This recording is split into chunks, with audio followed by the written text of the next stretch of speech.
Bab 444. Istriku kakak keempat. Pemuda botak itu adalah Louis Yun. Salah. Seharusnya pemuda botak yang tampan itu adalah Louis Yun. Beberapa hari ini dia harus berada di sekte Danya. Karena sebelum itu, energi kultivator iblis yang keluar dari tubuhnya itu membuat El Shalin sedikit terluka. Saat itu El Shalin sedang memahami teknik mental Kaisar King. Jadi tentu saja tidak boleh menerima gangguan apapun. Namun ternyata di saat yang genting, sebuah energi yang sangat ganas menerjang. Meskipun pergi dengan cepat juga, namun tetap memberikan dampak pada El Shalin. Untungnya dia tidak terlalu berat. Ditambah lagi sekte dan yang tidak kekurangan pil obat pemulih luka. Jadi El Shalin pulih dengan cepat. Hanya saja teknik mental Kaisar King masih harus dipelajari lagi. Karena terhenti di saat pertama kali. Jadi di kedua kalinya menjadi lebih sulit. Louis Lu merasa sangat bersalah. Saat itu suasana hatinya terkena dampak dari api spirit. Sehingga tidak terkendali. Karena itu dia memancarkan hal yang seharusnya tidak dia keluarkan. Dan akhirnya membuat El Shalin terluka. El Shalin sangat lembut. Ketika dia tahu energi yang mengerikan itu datang dari Louis Lu, dia tidak memarahinya. Dia justru memperhatikannya. Terutama ketika Louis Lu kehilangan alis dan rambut. Dia merasa sangat menyayangkannya. Louis Lu sangat kagum. Kakak kedua ini seperti inkarnasi dari malaikat di langit. Benar-benar sangat lembut dan baik. Dirinya tidak boleh mengecewakannya. Setelah menetap di sekte dan yang beberapa hari, tidak ada yang menyadari Louis Lu bukanlah murid dari sekte Danya. Dia mengenakan pakaian sekte Danya. Ketika bertemu dengan murid yang lain, dia juga terlihat sangat natural. Meskipun kepala botaknya itu sering menarik perhatian banyak orang, tetapi dia tetap terlihat tenang. Dengan semua ini, siapa yang tidak percaya dia bukan dari sekte Danya? Beberapa hari ini, Louis Lu melihat ada sekte lain yang datang mengunjungi sekte Danya.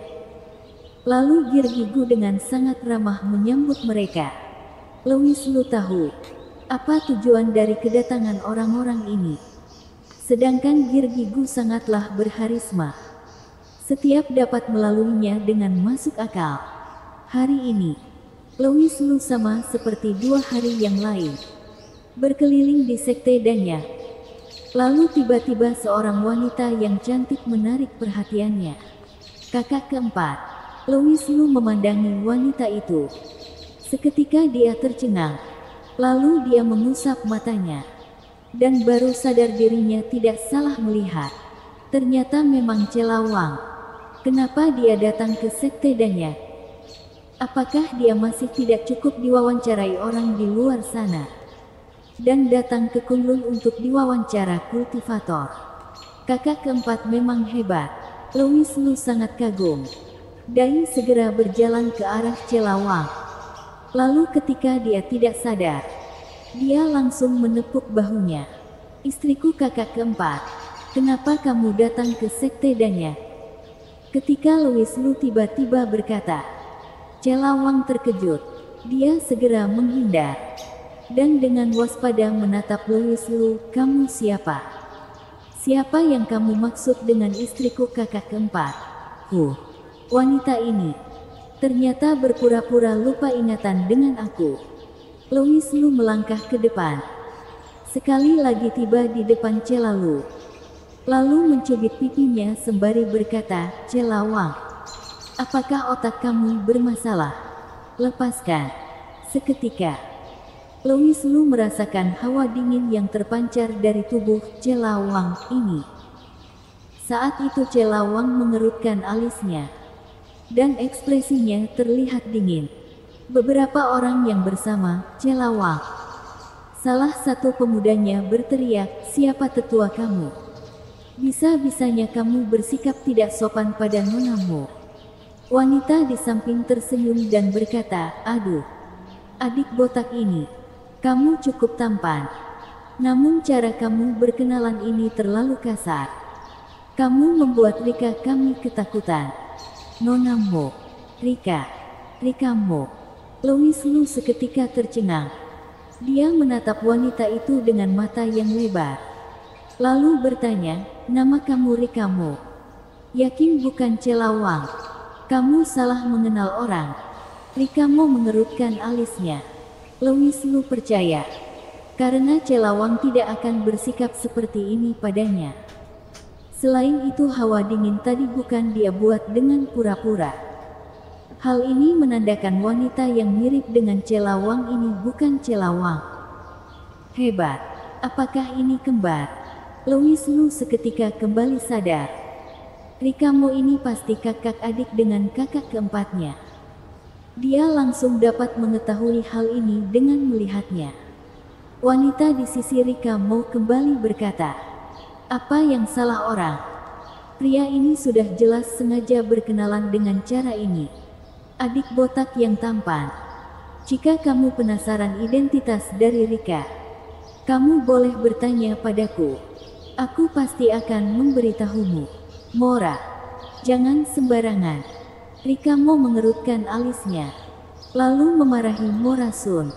Louis Lu tersenyum, lalu menatap Mora Sun dan bertanya, kalau begitu, kakak cantik, apa identitas Nona Mo? Hehe, tidak masalah jika kamu ingin mengetahuinya. Kami semua adalah murid dari Akademi Awan Putih. Rika ini berasal dari keluarga Mo Akademi Awan Putih. Sedangkan aku berasal dari keluarga Sun. Guru kami orang yang sama. Mora Sun berkata dengan bangga. Sedangkan Rika Mo terlihat dingin. Dan dengan kesal berkata, Mora, untuk apa kamu bicara dengannya? Ini jua bukan rahasia. Tidak masalah jika memberitahunya. Selain itu, Mora Sun menarik Rika Mo ke samping. Lalu sembari melirik Louis Lu. Sembari berkata, jika kamu tidak tertarik padanya, kamu boleh memberikannya kepadaku. Apakah kamu tidak merasa dia tampan? Dia mempermainkan matanya kepada Rika Mo. Ekspresinya terlihat ambigu. Seorang pria, meskipun botak saja masih begitu tampan. Bukankah jika ada rambut dia akan lebih tampan lagi? Selera Mora Sun itu yang seperti ini. Sedangkan Louis Lu yang saat ini merasa rumit. Akademi Awan Putih, keluarga Mo, benar-benar hebat. Setelah menemani kakak kedua ke sekte Danya, ternyata tanpa sengaja dia menemukan petunjuk identitas Celawang. Ternyata berasal dari Akademi Awan Putih. Beberapa hari ini dia mendapatkan banyak hal. Dan di saat Louis Lu sedang berpikir, pemuda yang paling pertama tadi bertanya, siapa tetua kamu? Kenapa aku tidak pernah melihat kamu sebelumnya? Bersambung.